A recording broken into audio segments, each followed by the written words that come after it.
Hi Virgo, welcome pa sa ating channel at ito ay inyong daily kabay tayo reading for March 8, 2025. Please be reminded kung naka-resonate kayo, comment down. Kung hindi kayo naka-resonate, ibigay niyo po sa iba kasi general reading po ito. This is for you Virgo ngayong March 8, 2025.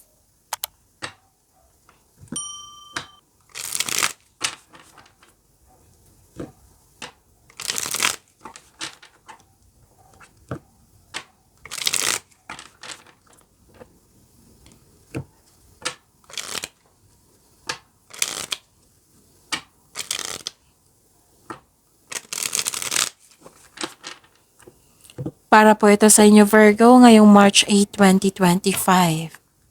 Maraming salamat po sa patuloy na tiwala suporta sa ating channel at maraming salamat din po sa mga hindi nag-skip ng ads. Gamitin ang reading na ito bilang gabay lamang sa mga hindi pa nag-subscribe, subscribe na po kayo at click bell notification para malaman nyo na may bago tayong video. Para sa mga gusto magpa-reading po, may lumabas dyan sa screen nyo ngayon. Panoorin nyo po at sundin ang instruction. Spirit Guide, mga ganap po para kay Virgo ngayong March 8, 2025. I need 3 cards po.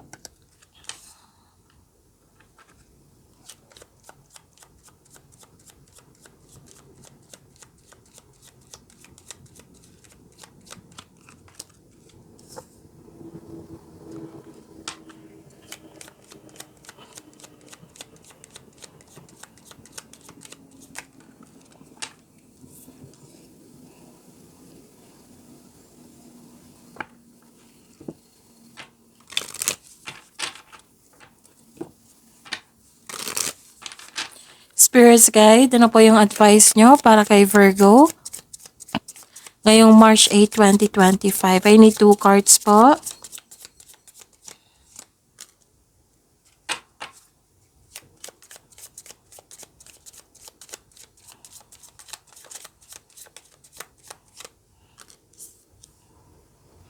Okay, Virgo.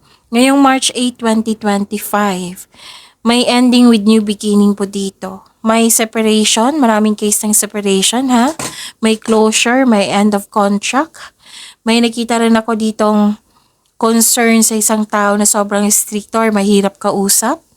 Nahihirapan ka, nabibigatan ka, pero tinulungan mo yung sarili mo para mag-let go at magkaroon ng transformation.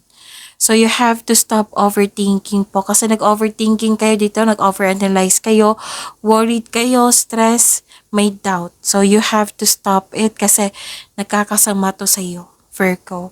And don't worry, at the end of the day, may hope and healing ako nakikita dito. Personal growth. Pwede nagsaliksik din kayo sa internet para may makuha kayong kaalaman or clarity. Makakatanggap kayo ng blessings, maraming ideas na bibigyan mo ng aksyon. So, ang advice po, follow your passion, purpose, inspiration, joy, and fulfillment. Communicate openly and honestly. So, this is about connection, expression, sharing, understanding. Spirit Guide, ano po yung energy ni Virgo ngayong March 8, 2025?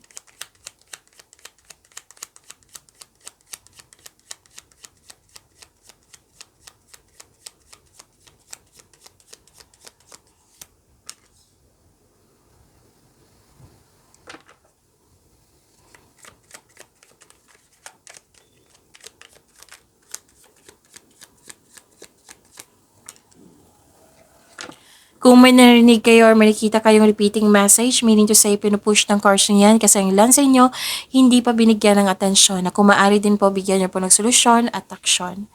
Remember, Virgo, at the end of the day, alam mo na ikaw lang taong may kakayahan at responsable na gumawa na sarili mong katotohanan at kinabukasan.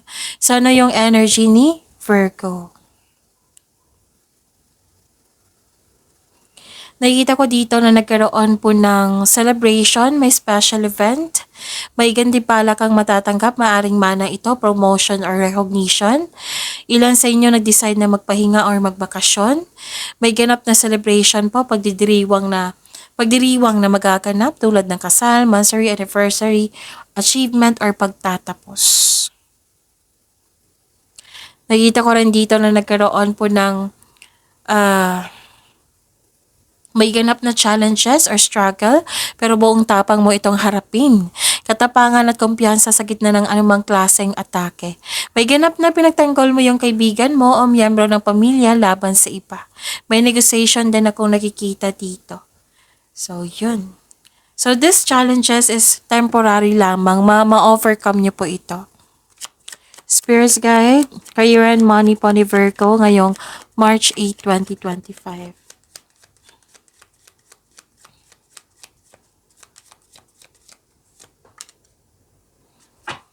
And the clarification of this card po.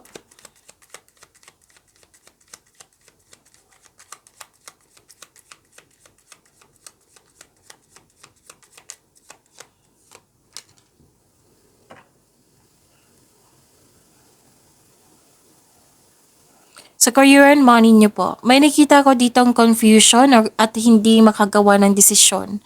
Kasi may balakid, gusto mong lumaban pero napanghinaan ka ng loob. Sabi po ng card, pinapaniwalaan mo daw mga bagay na hindi naman totoo. So, fact check niyo muna.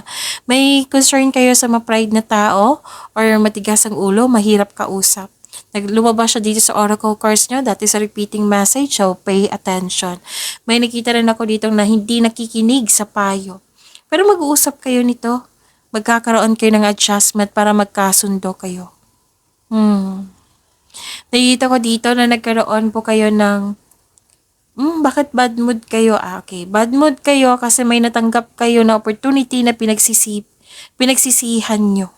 Pwede din may nagbago po na hindi nyo nagustuhan yung pagbabago.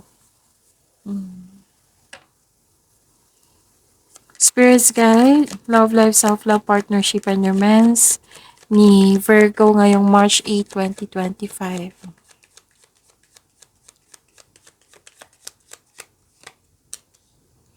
And the clarification of this card po.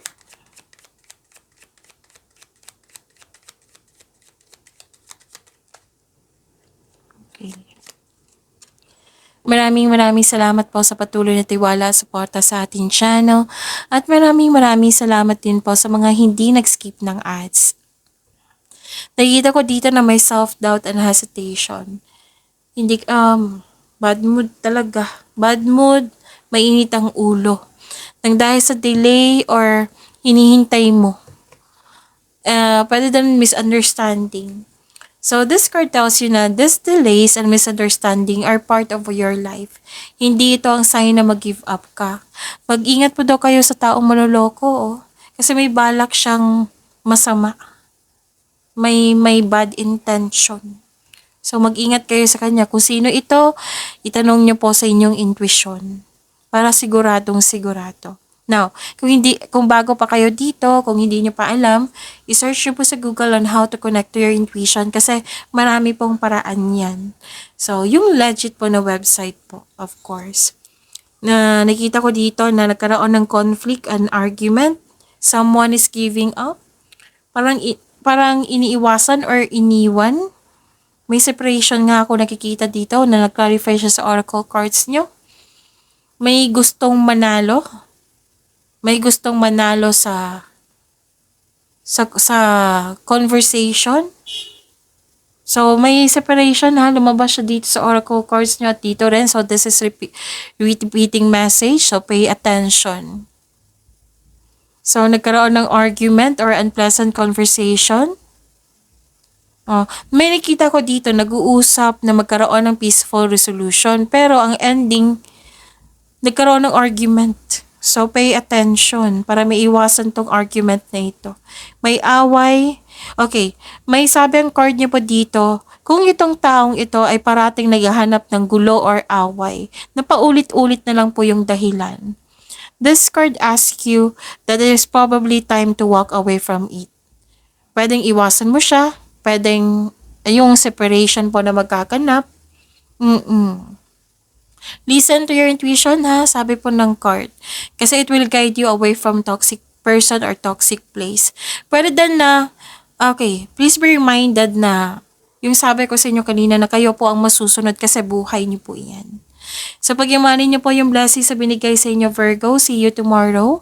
Please like, subscribe, and click po button for notification para updated po kayo sa daily tarot reading natin. Maraming salamat po.